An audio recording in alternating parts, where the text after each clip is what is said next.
अरे मुरली, तुझे कितनी बार कहा था कि उस बाथरूम के पास मत जा। हमें सुकून से रहने नहीं देगा क्या? उस पर ताला लगाने को कह रहा हूँ ना इतनी बार, फिर भी कुला क्यों छोड़ रहे हो? वहाँ पर ताला लगाने के लिए जा रहा हूँ साहब जी। हर रोज रात में हम उसे ताला लगाते हैं और सुबह तक वो ताला टूट जाता है। बताइए हम क्या करें? टेके कहकर और कुछ कहे बिना फिर से उस टॉयलेट पर ताला लगाने को कहता है मालिक। असल में उस टॉयलेट में एक भूत रह रहा है कहकर दूर रहते हैं लोग। उस टॉयलेट पर कितनी बार ताला लगाने पर भी सुबह से पहले वो ताला टूट रहा है कहकर जानते हैं। लेकिन उस टॉयलेट में कोई भी जाने तक उस भूत को टॉयलेट से बाहर निकलने की शक्ति नहीं है। इसलिए एक बाबा जी हर किसी को उस टॉयलेट से दूर रहने को कहता है। तब से वो बाथरूम ऐसे ही बंद पड़ा हुआ है।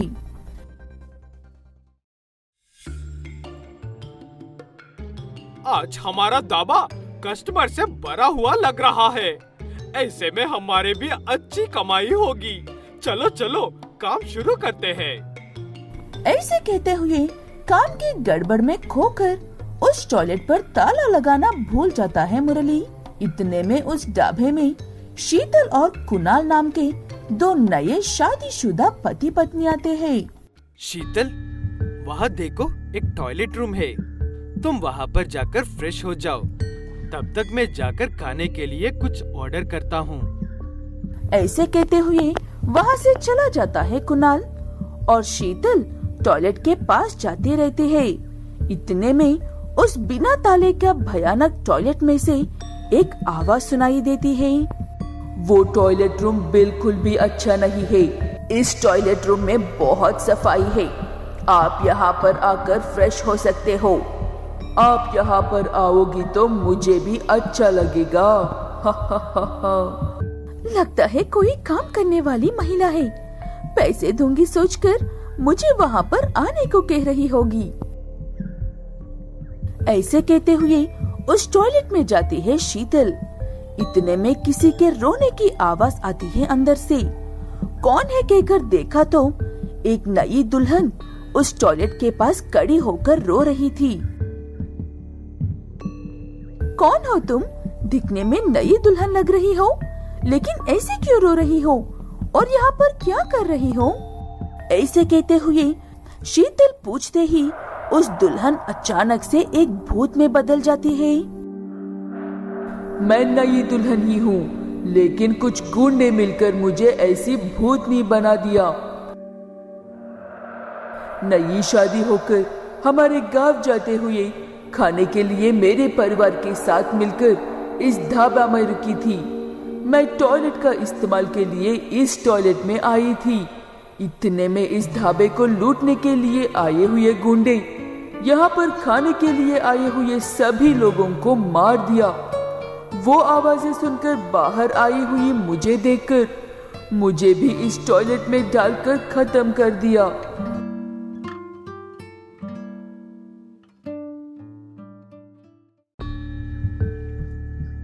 मैं उन्हें नहीं छोड़ूंगी, लेकिन उसके लिए मुझे एक शरीर चाहिए।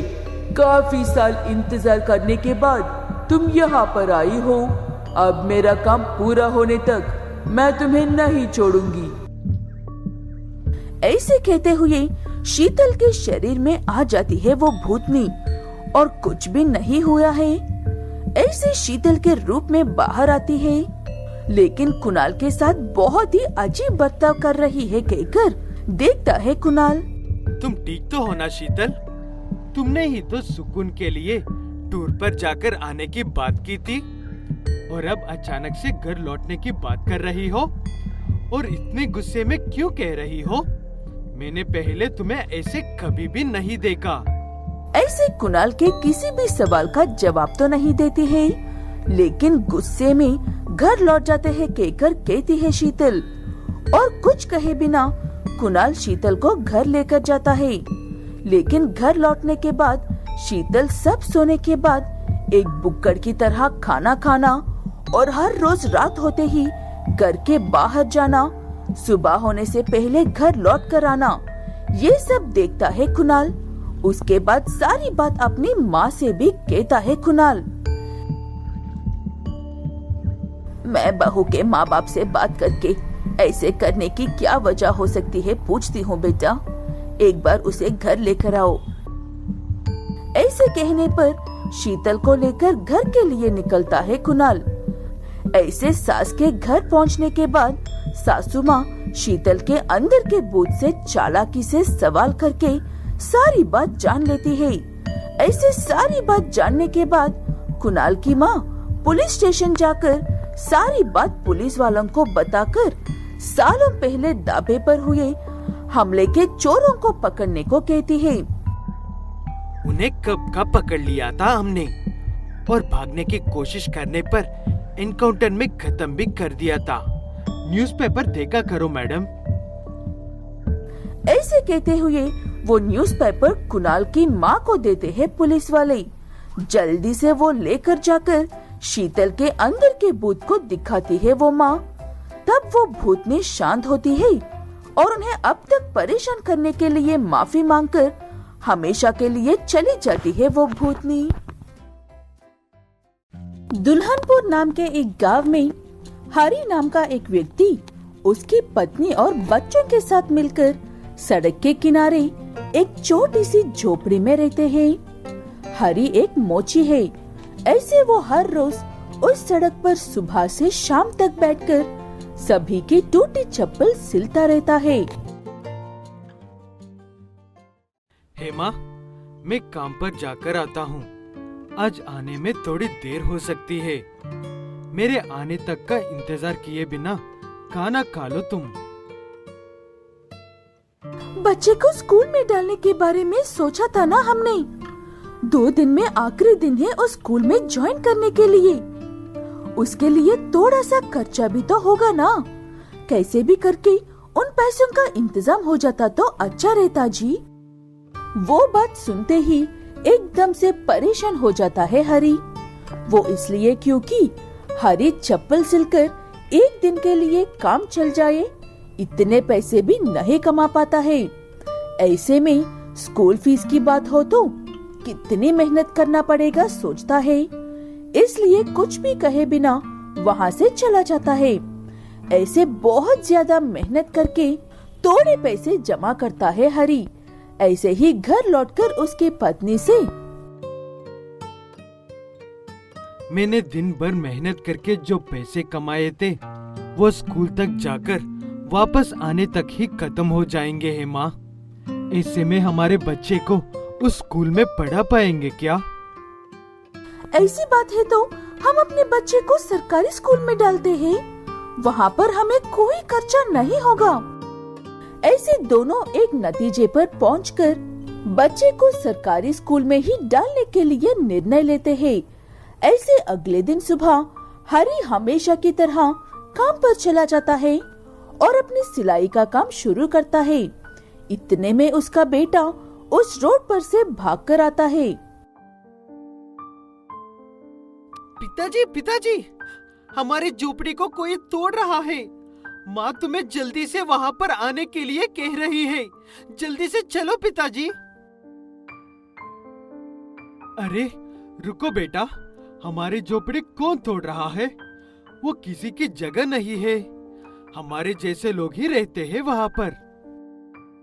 ऐसे कहते हुए उसके बेटे के साथ मिलकर उनकी झोपड़ी के पास पहुँचता है हरी और देखा तो सच में कोई सरकारी अधिकारी मिलकर उनकी झोपड़ी तोड़ रहे थे। वो देखकर हरी जल्दी से उनके पास भागकर, कौन हो साहब तुम और हमारी झोपड़ी क्यों उखाड़ रहे हो? हमारे रहने के लिए यही एक सहारा है। अब इसे तोड़ देंगे तो हम कहाँ जिए? तुम्हें जीने के लिए दिया तो हमारा काम कैसे चलेगा? गवर्नमेंट ने ये जमीन हमें बेच दी। अब हमें यहाँ बहुत सा काम करना है, इसीलिए चुपचाप ये जगह खाली करके चले जाओ। ऐसे गुस्सा करने पर अब कोई रास्ता नहीं था, इसलिए बच्चे और पत्नी को लेकर हरी वहाँ से चला जाता है। लेकिन वहाँ से आगे कहाँ जाना है, कैसे करना है, कुछ भी समझ में नहीं आता है हरी को। क्या करेंगे? बच्चे के स्कूल के बारे में कल ही तो अच्छे से बात की थी ना, और आज ही इतनी बड़ी मुसीबत आकर हमारे सर पर पड़ी है क्या जी? ऐसे आई हुई मुसीबत के बारे में बात करते हुए आगे बढ़ते हैं वो लोग। इतने में जोरों की बारिश शुरू हो जाती है। तब कहाँ जाए कहाँ चुपके समझ ना आकर एक कलवट में जाकर चुप जाते हैं पति पत्नी दोनों, उनके बच्चे के साथ। ऐसे उस दिन की रात उसी में गुजारते हैं तीनों मिलकर। सुबह होने तक बारिश थोड़ी कम होती हुई नजर आती है। ऐसे रात भर उस कलवट में रहने की वजह से हरी को एक अच्छा उपाय आता है।